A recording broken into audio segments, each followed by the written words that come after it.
chosen one, someone who once ignored your warnings, is now sitting in total silence, overwhelmed by the reality that somebody feels messed up about turning against you. Everything you said is unfolding and more. As the situation continues to unravel, your insight is being validated in ways they never expected. There was a person in your life, a lover, a close friend, a family member, someone you were genuinely invested in. A situation was developing around that person, and you looked at it with the kind of eyes that have never been ordinary. Something activated in you the moment you looked closely enough. Not a feeling, a knowing. A feeling can be talked out of.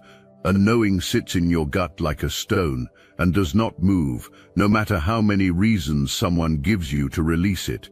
What you knew was this: the person attached to someone in their life was dangerous. Not just difficult, not just a bad fit. Dangerous in the specific way that dark, calculating energy is dangerous.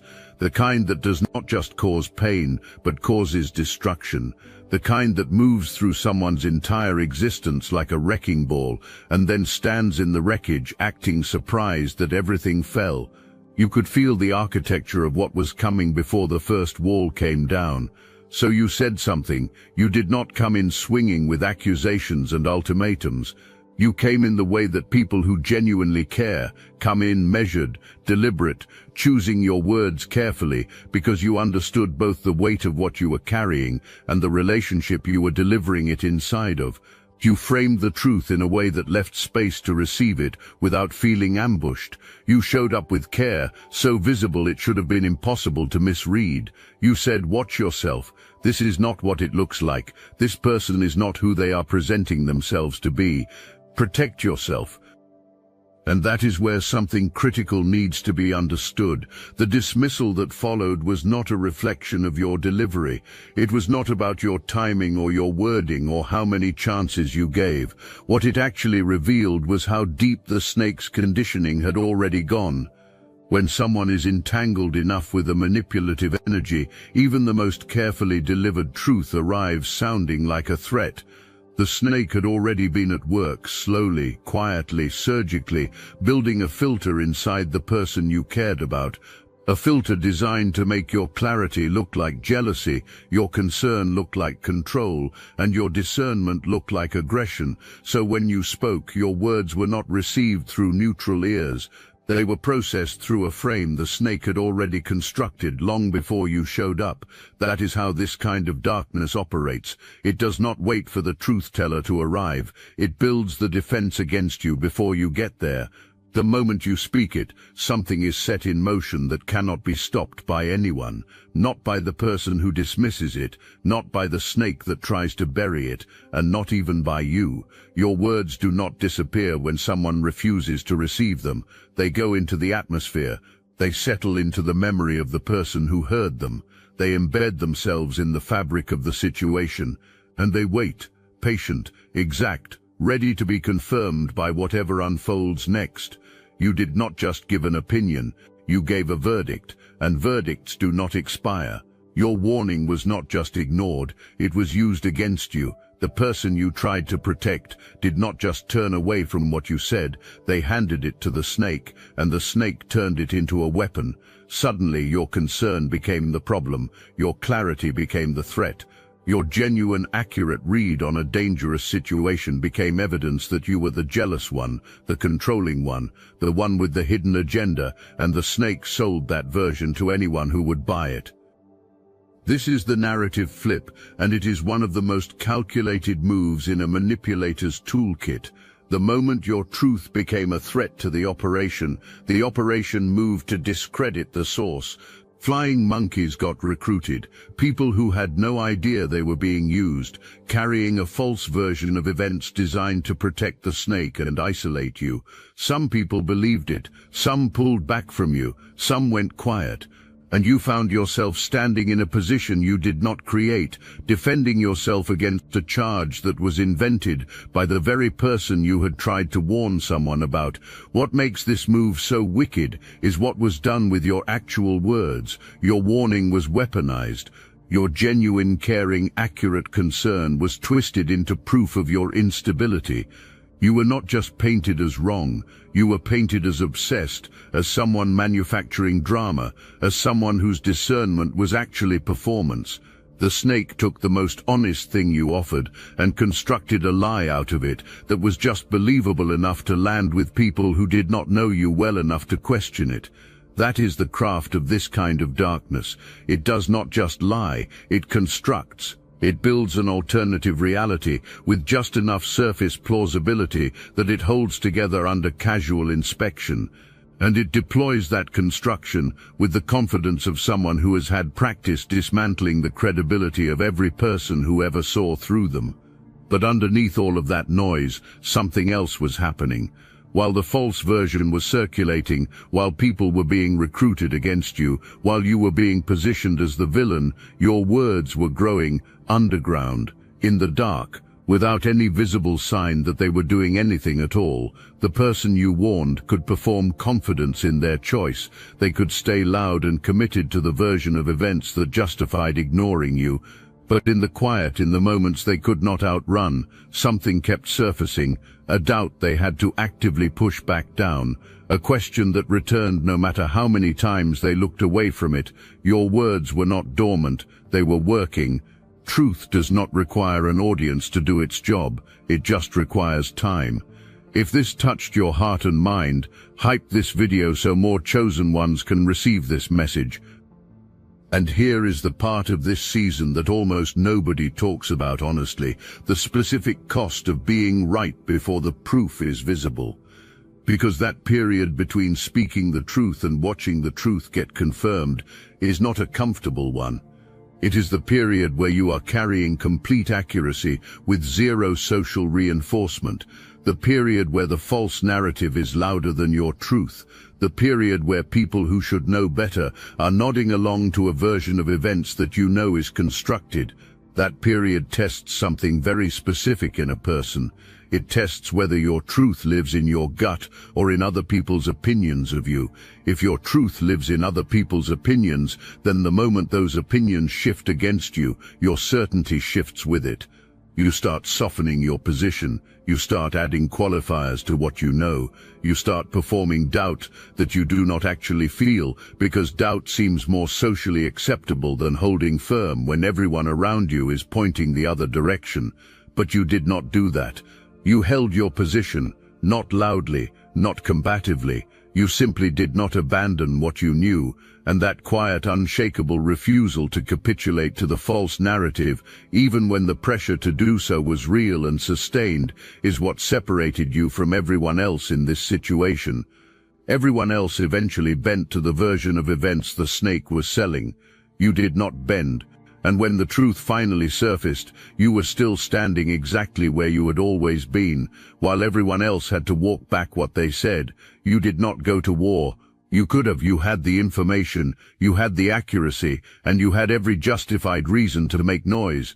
But you did not spend your energy chasing a narrative or forcing people to take sides, not because you were passive, because you understood something the snake never will. Truth does not need you to fight for it. Truth is self-defending. It just needs time and space to do what it was already going to do. So you let the situation breathe. You stepped back, and in that space the snake's operation began consuming itself.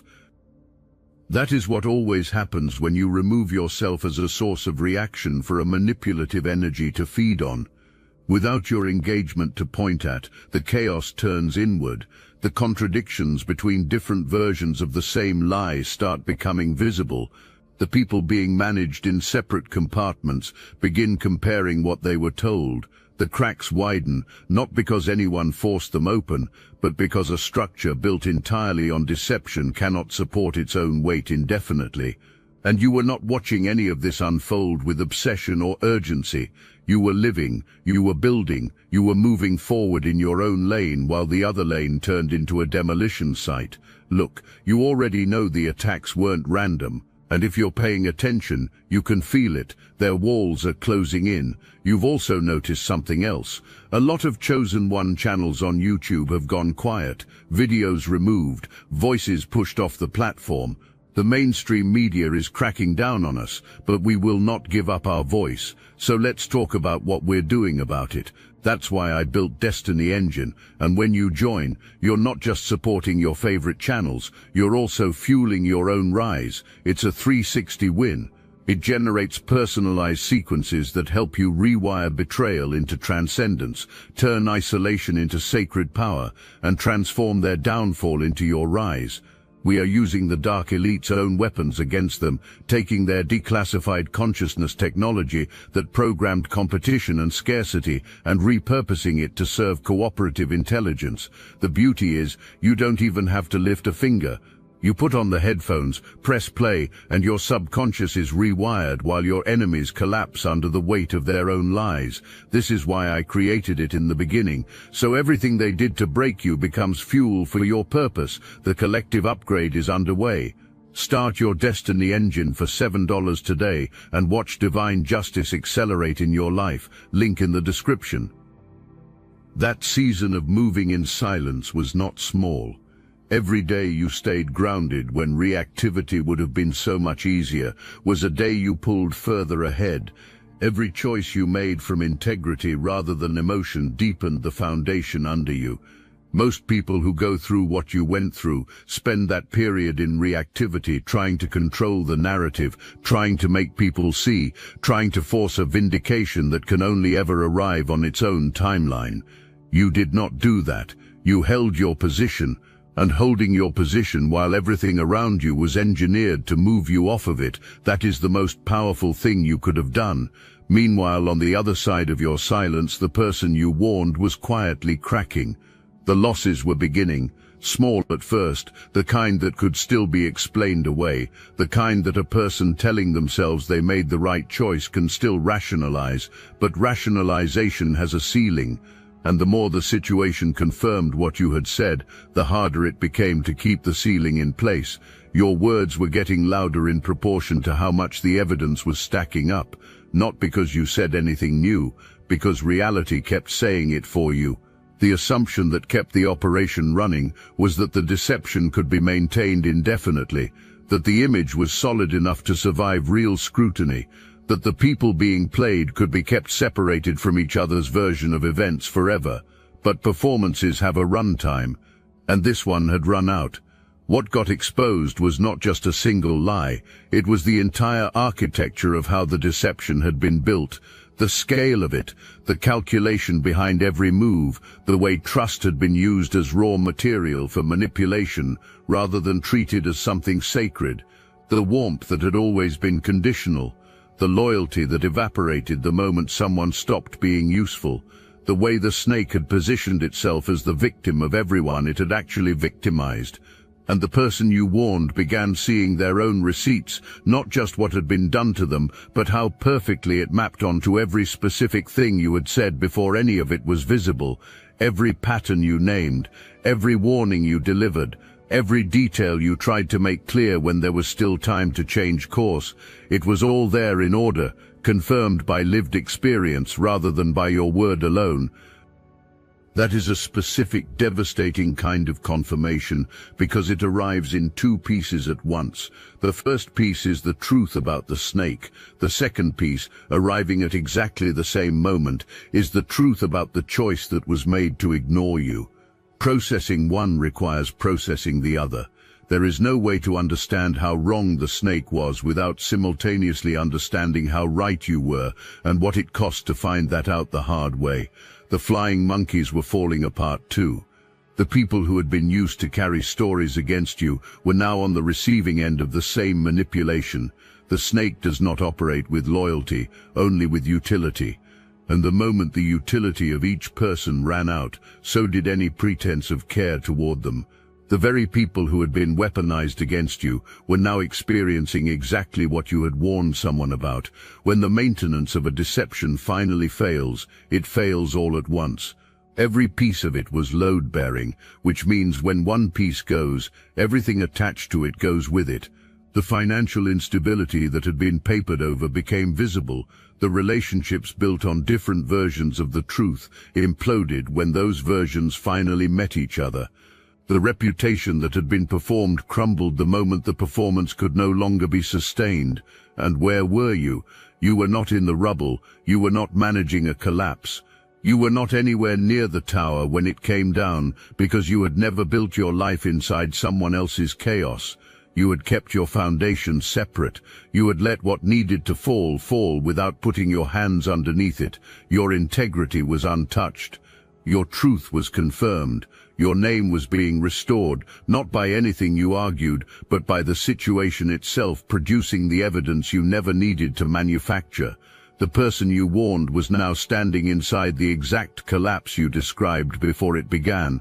And in that wreckage, with everything else having shifted and contradicted itself and fallen apart, your words were the only account that had not moved. They were exactly where you left them, exactly what you said they were, exactly as precise as when you first delivered them. That kind of confirmation does not arrive softly.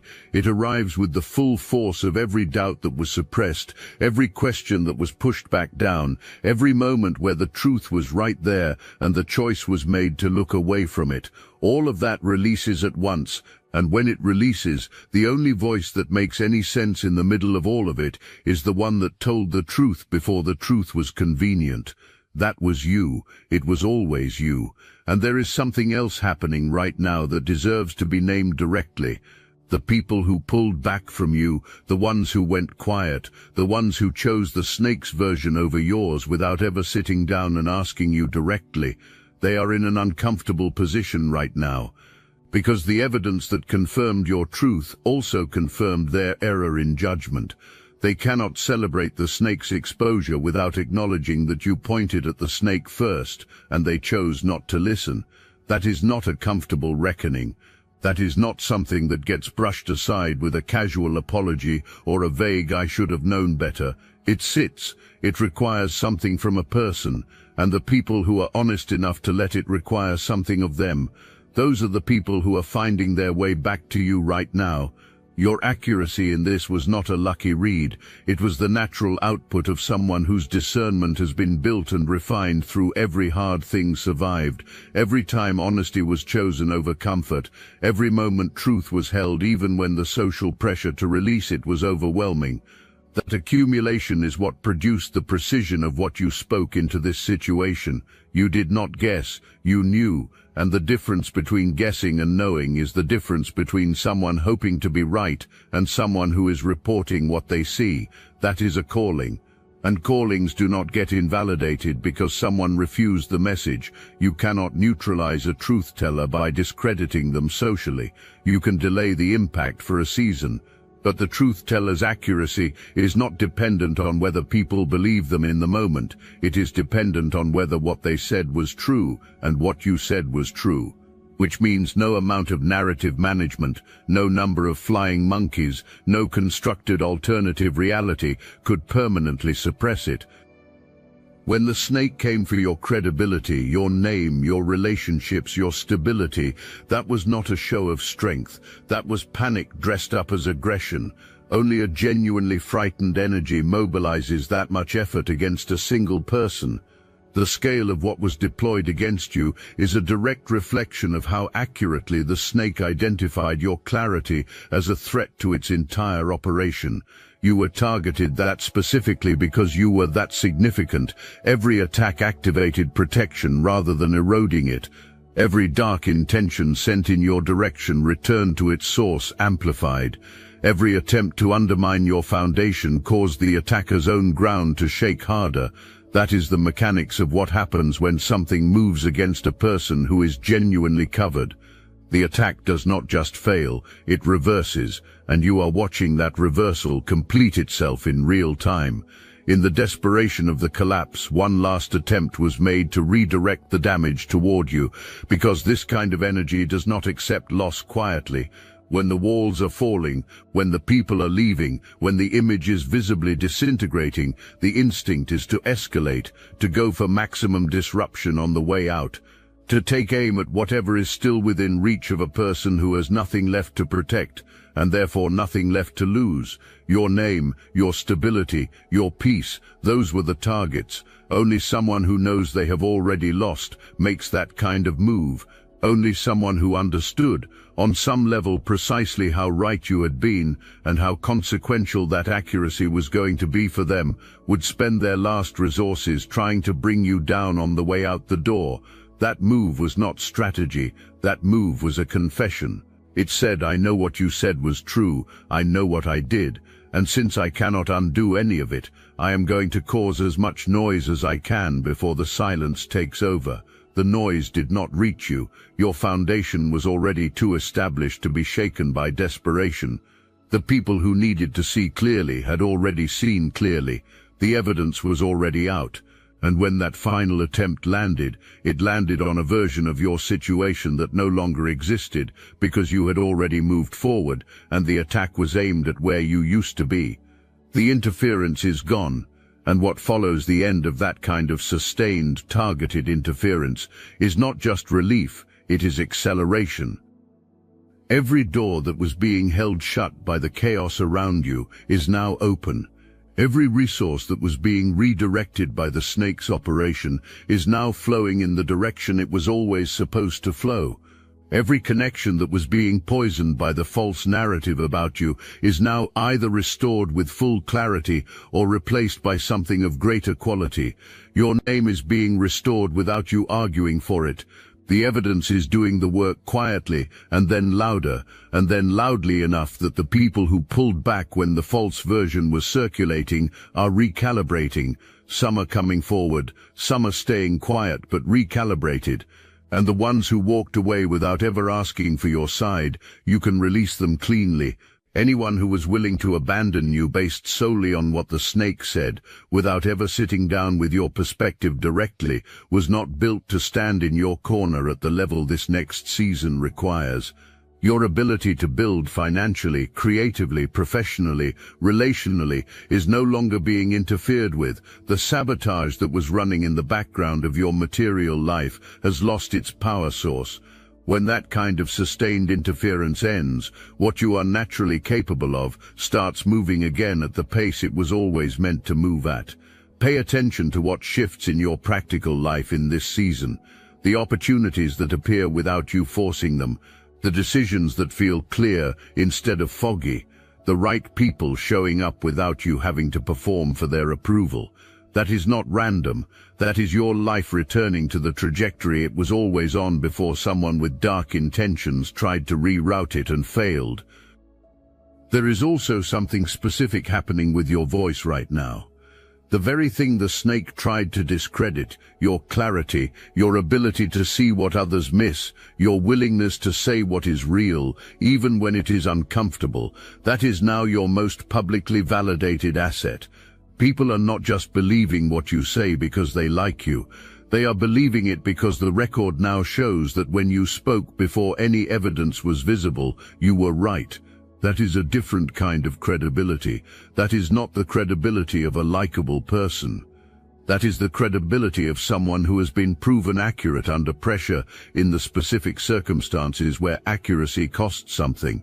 That kind of credibility does not fade, it compounds, and it opens access to conversations, relationships, and spaces that require exactly the level of trust you have now earned in the most undeniable way possible.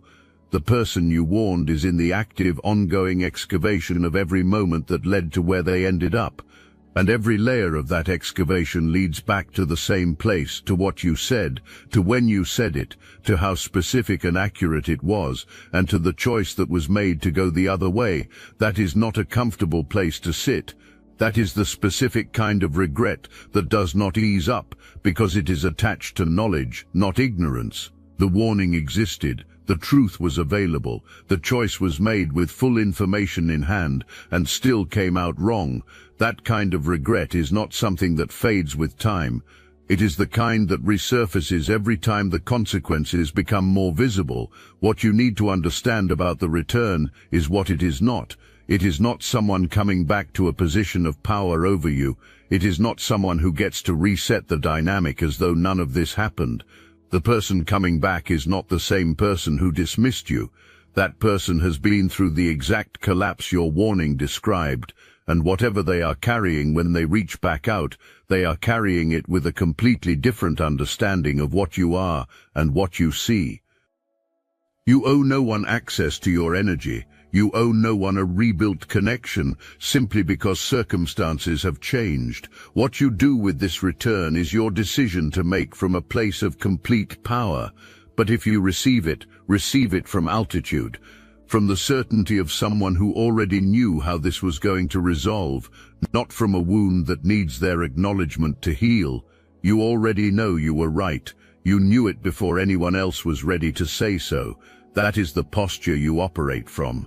Sovereign, grounded, entirely at peace with however it goes. The fact that all roads are leading back to you is not accidental, it is structural. When you are the only person in a situation who told the truth from the beginning, you become the fixed point. Everything else in the situation has shifted, been revised, been exposed as false, or collapsed entirely, but your account has not moved. Your words are sitting exactly where you left them, unchanged, unrevised, fully intact. That makes you the only reliable reference point in a landscape where every other reference point has been discredited. People are drawn back to stable ground when everything around them is unstable, and right now you are the most stable ground in this entire situation. Not because you performed stability, because you were genuinely grounded in truth the whole time. That groundedness is what makes the return inevitable. It is not about whether someone likes you or is embarrassed or has processed their feelings fully. It is about the fact that when a person needs to understand what actually happened, you are the only source they can trust to tell them something accurate. You were the truth teller at the beginning. You are the truth teller now. And that position, the one you held at personal cost, the one you never abandoned, even when it would have been so much easier to walk away from it, is the position that everyone in this situation is now orienting themselves around. Whether they say it out loud or not, that is what is happening. The gravitational pull of genuine accuracy is bringing people back into your orbit because accurate people are rare, and when the world is full of shifting narratives and manufactured versions of events, rare becomes essential. If you have been processing this as a personal conflict between specific people, zoom out, because what happened to you was never just about one situation. People who carry what you carry, that level of genuine discernment, that commitment to accuracy over comfort, that inability to look away from what is real, are always targeted by the specific kind of darkness you just navigated. Not because the darkness knows your name, because your frequency is fundamentally incompatible with deception. You make manipulation uncomfortable simply by being present and paying attention. And when a deeply deceptive energy encounters someone who operates the way you do, it registers the threat before it can even fully articulate why, and then it moves to neutralize. That is why the attack was as coordinated and personal as it was. Shallow attacks do not land on people like you. You see those coming and step aside without breaking stride. The only attack with any real chance of landing had to go deep. It had to go after your credibility, your name, your relationships, your material foundation, and the person you were closest to, all at once. That level of coordination is not proportional to a regular disagreement. It is proportional to the level of power the darkness recognized in you and was afraid of. The scale of what was deployed against you is a direct testimony to what you carry. Darkness does not overinvest in targets it considers insignificant. It went this hard because you are that significant. You know this now in a way that was forged rather than simply received. Anyone can be told they are powerful. What happened to you gave you evidence that cannot be disputed. You walked through a targeted, coordinated assault on every meaningful area of your life and came out more aligned, more clear, and more certain of who you are than when you went in. That is the upgrade. It was not handed to you. It was produced in you by a pressure that was designed to break you and instead built you into something it never should have touched. Somebody is sitting somewhere right now with your words playing back in their mind. Not vaguely, specifically, every phrase, Every detail you pointed at before it became visible, every warning that was dismissed and then confirmed in the most undeniable way possible, the mind that is blown right now is not blown gently, it is blown the way a dam breaks, all at once, with the full force of everything that was held back, finally releasing with nowhere left to go. You painted the exact picture of what that person is living in right now. Before there was a single piece of evidence, before anyone else could see it, before the proof had arrived, you spoke it into the atmosphere, and it waited, patient, exact, unshakable, until the situation caught up to what you already knew. That is not a small thing, that is the full demonstration of what you carry. Now look at what you built while all of that was unfolding, not loudly, not with an audience watching. You were building the way that real, lasting things get built, quietly, on a foundation tested by the very pressure that was supposed to break it. Every moment you chose integrity over reaction was a brick. Every time you held your ground when everything around you was designed to move you off of it was a brick. Every time the darkness did its worst and you refused to become it was a brick. Every time your warning was dismissed and you did not collapse into bitterness, that was a brick too. You were building a structure that cannot be taken from you, because what you built is not dependent on what anyone else believes about you. It is not built from validation or social approval or the right people saying the right things at the right time. It is built from who you actually are, expressed consistently under the specific kind of pressure that exposes whether a person's character is real or performed. Your character is real, and the proof of that is not just the confirmation that you were right about the snake, right about the situation, right about everything you tried to make visible before it became undeniable. The proof is that you are standing here whole, clear, moving forward, while the person who turned against your word is sitting in the rubble of every choice that followed that turning. You do not need to announce that. You do not need to make it a spectacle. The situation has already made it visible to everyone paying attention. Your only job now is to walk into what is opening, into the season of acceleration, into the relationships built on what is real, into the opportunities aligned with who you actually are, into the recognition that does not require you to shrink yourself to receive it, into the full expression of the gift that darkness tried to discredit and could not touch. Stand in it without apology, without performing modesty for people who are still recalibrating what they are looking at, without waiting for anyone's permission to occupy the position that was always yours. You were right when it cost you something to be right. You held when holding was the hardest thing you could do. You stayed true when every incentive in the environment was pointing toward compromise. And now consider what it means that you are standing here with all of that behind you. Every person who doubted you publicly is now privately recalibrating. Every person who carried a false version of events is now sitting with the discomfort of having done that. Every person who chose the snake's narrative over yours is now looking at evidence that their choice was wrong. And you do not have to manage any of that. You do not have to guide them through it or accept their processing on their timeline or make space for their embarrassment to resolve itself in your direction. Your only obligation right now is to yourself, to step into the next level of what you are building with the full confidence of someone who has been vindicated, not by argument but by reality itself, and now the truth you held is standing up in front of everyone who doubted it. The tower they built on deception is dust on the ground, yours is still standing.